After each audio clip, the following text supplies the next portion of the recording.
नमस्कार. आज एक बरंच तुमच्या ऑडिओ क्लिप व्हायरल झालेल्या आहेत. तुमच्यावर असा आरोप करण्यात आलेला आहे की बिरबल नावाच्या एका व्यक्तीकडे तुम्ही पैशाची मागणी केली आणि त्याला दमदाटी केली. थोबाड हॉस्टेल वगैरे किंवा भाषी घे आणि असं करून जबरदस्तीने 5 लाख रुपयांचा एक चेक तुम्ही लिहून घेतला, अशा स्वरूपाची तक्रार त्यांनी जुन्नर पोलीस स्टेशनला दिलेली आहे. काय नक्की काय विषय? मुळात म्हणजे तुम्ही जेवढं बोलला तेवढं सगळं चुकीचं होतं. पत्रकाराने पत्रकारिता करताना आपण काय प्रश्न विचारतोय त्याच्या संबंधित या ठिकाणी तो कागद आणला असतं तर मला पण कळलं असतं की नेमकं काय लिहून त्याने दिलंय. कारण जो व्यक्ती माझ्याकडे सेटलमेंटला येतो, ज्याला आपण सांगितलं की हा माझा पुतण्या आहे, आजपर्यंत आशाताई कार्यकर्त्यांसाठी होती, आहे आणि उद्याही राहणार. आज 32 वर्ष मी राजकारणात आहे. जेवढं तुमचं वय नाही तेवढं माझं राजकारण झालेलं आहे. आणि असं असताना कोणावरही अन्याय झाला तर धावून जाणारी फक्त आशाताई बुचके आहे. आणि ती आजही त्याच प्रवृत्तीची आहे. या ठिकाणी वास्तविकता ही केस तर माझ्या घरातली आहे. कारण हा संजू हा माझा पुतण्या आहे. आणि तो त्याने आम्हाला आतापर्यंत 6 महिन्यात काही सांगितलंच नव्हतं. एकतर तो लहान असतानाच त्याचे बाबा ॲक्सिडेंटमध्ये गेले. त्यांच्या पाठीशी कोणी नाही. त्याचा एक भाऊ, आई आणि तो आयुष्य त्यांनी कष्टाने जगले. आणि आत्ता कुठे आपल्याला सर्वांना माहिती असेल की मागच्या वर्षी शाईच्या पालखीमध्ये एका व्यक्तीचा मृत्यू झाला. तो मृत्यू त्याच्या सासऱ्याचा होता. आणि त्यानंतर ती घटना कळल्याबरोबर त्याच्या बायको, जी नुकतंच लग्न झालं आणि प्रेग्नेंट होती, तिचं मिसकॅरेज झालं. आता पुन्हा ती प्रेग्नेंट आहे. आणि ह्याने 6 महिन्यापूर्वी ह्या लोकांनी बोलून बोलून सांगितलं, सगळ्या जे काही 5-50 लोक आहेत, एक एक दोन जण नाही आहेत, ज्यांच्याकडनं कोट्यावधी रुपये ह्या लोकांनी घेतलेले आहेत. तर आम्ही त्यांना म्हटलं की तुम्ही काय घेतलं, काय केलं, याच्याशी आम्हाला घेणं देणं नाही. फक्त याचे किती निघत आहेत. 2 तास बसून त्यांनी हिशोब काढून बिडून सगळं सांगितलं की होय आम्ही देणं लागतोय. आणि तो आजही म्हणतो, तो उद्याही म्हणणार, तो कधी नाही असं म्हणणार नाही. मग त्याला मी म्हटलं की बाबा वरचे पैसे काय असतील ते तरी दे, आणि बाकीच्या पैशांसाठी तुला 2-3 महिने जो अवधी लागेल तो आम्ही तुला देऊ. परंतु त्याला तू आता मोकळं कर, कारण तो घरी जाऊ शकत नाही. ज्यांना त्याने, तू जसं त्याला इन्व्हेस्टमेंटसाठी प्रवृत्त केलं, जसा तो आकाश आहे त्याने याला केलं. आणि म्हणून आकाश थोरातून सांगितलं चांगले पैसे मिळत आहेत आणि आपल्याला चांगला व्यवहार करणारे लोक आहेत. त्याच्यामध्ये एक महिला आहे, काय तिचं नाव रे? सोनाली हर्षद वारे. सोनाली हर्षद वायाळ. आणि हा बिरमन. आणि ह्या दोघांचं मिळून हे चाललेलं रॅकेट होतं. या रॅकेटमध्ये मी दोघांनाही बोलवल्यानंतर त्या ठिकाणी त्यांना विचारलं की नक्की पैसे आहेत का, एवढं पहिलं सांगा. पाहिजे तर तुम्ही अजून बसा, हिशोब करा, आणि आहे तरच सांगा, नाहीतर मी तुमच्या ह्याच्यात पडणार नाही. गोडीने 2 दिवस ते माझ्याकडे येत होते. आणि येत होते आणि सांगत होते की ताई आम्हाला पैसे द्यायचेच आहेत, द्यायचेच आहेत. तर म्हटलं मग कसे देणार, आधीवरचे पैसे तर द्या. जे त्याचं आज 6 महिने तो तुमच्या दारात येऊन उभा राहतोय, तो त्याच्या अडचणी सांगतोय. कारण लोक त्याला आता झोपू देत नाही. लोक सारखी त्याच्या पाठी लागले की तुझ्यामुळे आम्ही इन्व्हेस्टमेंट केलं. तर त्या लोकांना तो काय उत्तर देणार, कारण जोपर्यंत त्याच्याकडे पैसा येत होता तो देत राहिला की बाबा चला हे घ्या, तुम्हाला व्याज घ्या, पण मला त्रास देऊ नका, आपल्याला पैसे मिळतील, आपल्याला पैसे मिळतील. आणि तेही सांगत होते की पैसे हे देणारच. आजही तो सांगतोय, पोलीस स्टेशनला ज्याने लिहून दिलं त्या ते समजून जायचं की त्याने लिहून दिलंय, तो स्वतः मान्य करतोय. आणि मान्य करत असताना आकडा वर खाली असेल, पण आकड्याचा हिशोब त्यांनी 2 तास बसून केला. आणि त्यांच्याबरोबर 2 जण आले होते मध्यस्थी करायला. त्याच्यामध्ये एक जण होता तो राजू पांडुरंग पाटे, हा एक होता. आणि दुसरा जो शिवाजी वारुळे, तुषार शिवाजी वारुळे, हा एक होता. हे 2 त्या ठिकाणी दोघे आले होते. वारुळे पण म्हटला माझे पण पैसे निघतील, मला पण पैसे मिळतील, आपण थोडंसं दम काढूया आणि यांना लोन. मी म्हटलं लोन करायला तुम्हाला काय मदत लागेल ती मी नक्की करेल. तर ती म्हणाली होती की माझे सासरे स्वतःची प्रॉपर्टी देणार आहे, म्हणजे जमीन काय आहे त्यांच्याकडे 32 गुंठे, तर ती विकणार आहेत आणि आम्हाला मदत करणार आहेत आणि आम्ही पैसे देणार आहोत. आणि म्हणून म्हटलं तू म्हणतेस पण ते सासऱ्याची प्रॉपर्टी आहे, तू कशी असं म्हणू शकते. मुलगी सुद्धा म्हणू शकत नाही, मुलगा सुद्धा म्हणू शकत नाही माझा पप्पा मला देऊन दे. ती म्हणाली मी घेऊन येते पाहिजे तर त्यांना. आणि म्हणून ती परत आली, घेऊन आली सासऱ्याला. मी म्हटलं दादा हे असं असं म्हणतायत. ते कारखान्यावर काम करणारी व्यक्ती होती. आणि ती म्हणाली की वायाळ म्हटलं दादा तुम्ही खरंच त्यांना मदत करणार आहे का हो, तुम्ही म्हणजे हे सगळ्यांना सांगतायत. तर ते म्हणाले की होय करावी लागेल, आता काय माझ्याकडे विलाज नाही दुसरा. परत विचारून घ्या पत्रकार मित्रांनो, हे त्यांनी स्वतःहून सांगितलं. मग मला पण बरं वाटलं की जरा बाबा यांना मान्य आहे, हे सगळे मिळून करतायत. मग असं ठरलं की त्यांना सीसी लोन मिळणार आहे असं कोण सांगतोय, वारुळे सांगतोय, राजू पाटे सांगतोय की त्यांना लोन होऊ शकतं 8 दिवसात, पण तुम्ही त्यांना तेवढा वेळ द्या. म्हटलं वरचे पैसे द्या, काय देता येईल आता, आणि त्याला घरी जाऊ द्या, कारण परत काही झालं त्या मुलीला, त्याच्या बायकोला, तर ते आपल्याला परवडणारं नाही. किंवा त्याला जो त्रास होतोय, तो जेवत नाही, घरी जात नाही, त्याला भीती वाटते की बायकोला कळलं तर काय होईल, तर ह्या सगळ्यापासून त्याला बाहेर काढा पहिलं. कारण मी एकदा माझ्या व्यापात असते आणि असं मी कधी पाहिलं नाही. आणि आजपर्यंत कुठल्याही कार्यकर्त्यावर कुठलीही गदा आली तर तुम्हाला माहिती आहे, शॅम्पेन कंपनीचा प्रश्न जो आजपर्यंत कोणी सोडवला नाही, तो कामगारांचा प्रश्न मी सोडवला. मोदीश्वन टाळ्याचा प्रश्न 96ला मी हातात घेणारी मुंबईमधली महिला आहे. या ठिकाणी असणारं ते आपले लस तयार होते जी 7,000 द्यायची, त्या कंपनीची सुद्धा कंप्लेंट आली, हात पाय तुटले होते आपल्या मुलांचे.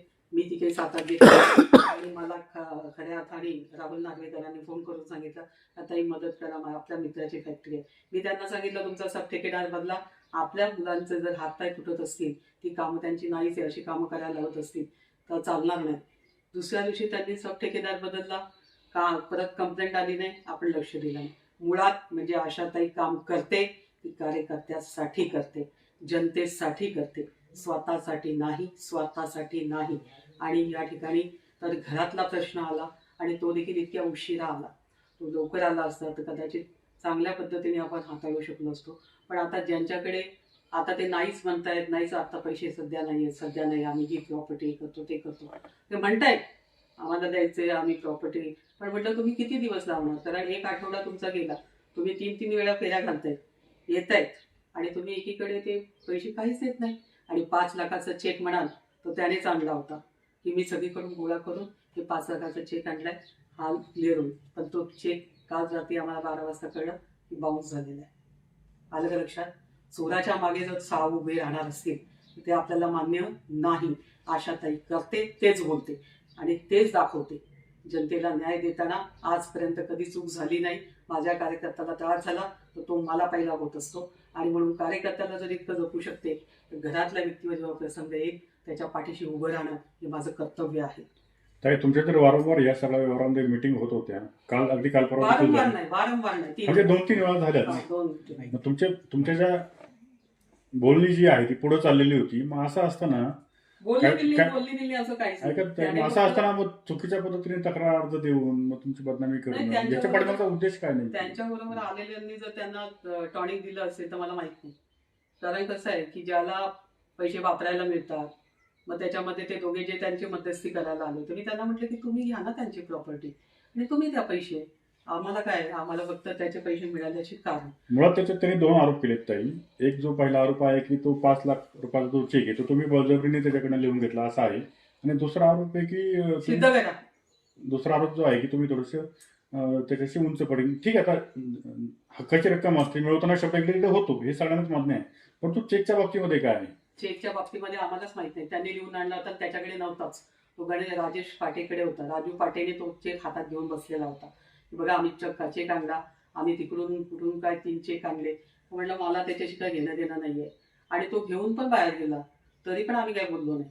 पण नंतर म्हटलं काय हा चेक देणार होता ना, मग आपल्याला कळलं असतं की याच्या खात्यावर खरंच पैसे आहेत का, आपला ते चेक क्लिअर होतो का. आपल्याला कधी कळणार, जेव्हा तो आपण टाकणार तेव्हा कळणार ना. आपल्यासाठी आणला ना त्याने, आणि त्याने तिकडून तयार करून आणलेला. मला त्याच्यावर काय नाव आहे ते पण माहित नाही, मला काय टाकलं तेही माहित नाही.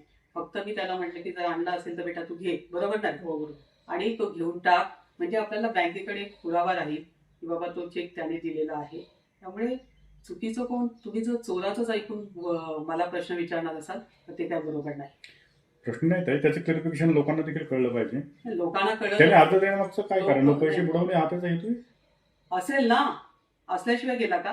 पहिलं त्याचं म्हणणं होतं की आम्ही द्यायला तयार आहे, तर आपण म्हटलं की चला आता डिपार्टमेंटला मध्ये, आणि जेवढ्या केसेस मी करते डिपार्टमेंट प्रत्येक ठिकाणी, मुलगी पळून गेली तरी आम्ही डिपार्टमेंटला सांगतो की आम्हाला मदत पाहिजे. इथे काही भांडण झाली, मारामारी झालं तरी आम्ही सांगतो, त्याला सोडा, कार्यकर्ता आहे माझा. मी 1 वाजेपर्यंत तिथे पोलीस स्टेशनला थांबणारी महिला आहे, कारण कार्यकर्त्याला जर बळ दिलं नाही कार्यकर्ता तुमची गुलामी करायला मोकळा नाहीये आणि म्हणून कार्यकर्त्याला बळ दिलं, त्याच्यासाठीच नेता म्हणून तो मानतो, नाही तर मानत नाही. आणि म्हणून इथे तर घरातला प्रश्न होता आणि त्याच्या बायकोचा असणारा गंभीर प्रश्न तो आमच्या पुढे होता. कारण एक मिसकॅरेज झालं, दुसऱ्यांदा परत झालं तर कदाचित त्याच्या आयुष्यात तो पुन्हा ते सुख पाहिल की नाही माहीत नाही. परंतु त्याला जर काही झालं, ज्यांना पैसे द्यायचे ते जर त्यांनी जर काही धोका केला तर काय करणार आपण? मग कुठे शोधायला जाणार? मग आता तुमच्या हक्काचे पैसे खरं तर घेऊन तो आता बुडवतोय, म्हणजे तशी भावना दिसते. चुकीच्या पद्धतीने अर्ज दिलाय त्यांनी. त्यांनी तुमच्यावर असा आरोप केलाय का खंडणीची मागणी केली, काय सांगाल तुम्ही?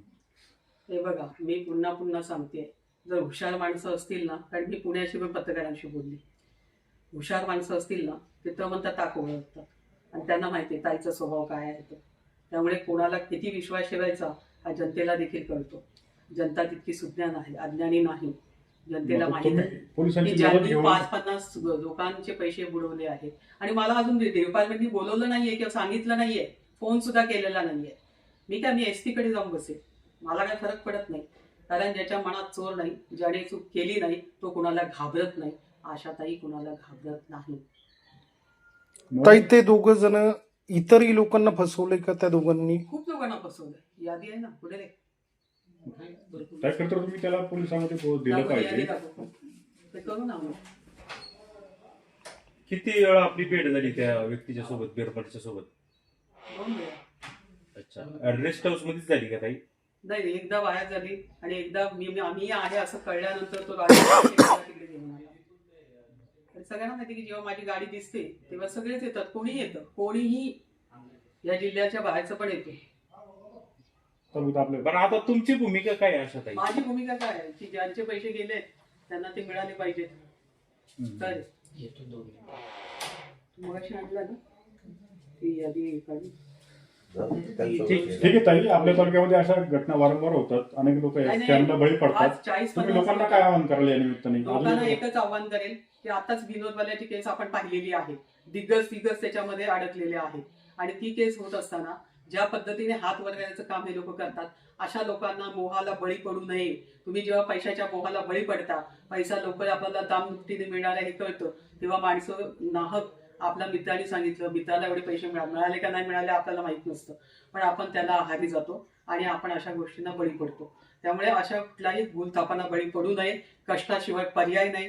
कष्ट केलं तरच तुमचं जीवनमान चांगलं उंचावणार आहे, तरच तुमचं नाव समाजामध्ये राहणार आहे, अन्यथा राहणार नाही. त्यामुळे कष्टाची भाकरी ती अर्धी असली तरी सुखाने खावी, असल्या फंदात पडू नये. मी हाच सल्ला देईन. ठीक आहे, आम्ही देखील आमच्या पद्धतीने नागरिकांना सांगतो, जर कोणाची फसवणूक या व्यक्तीकडनं झाली असेल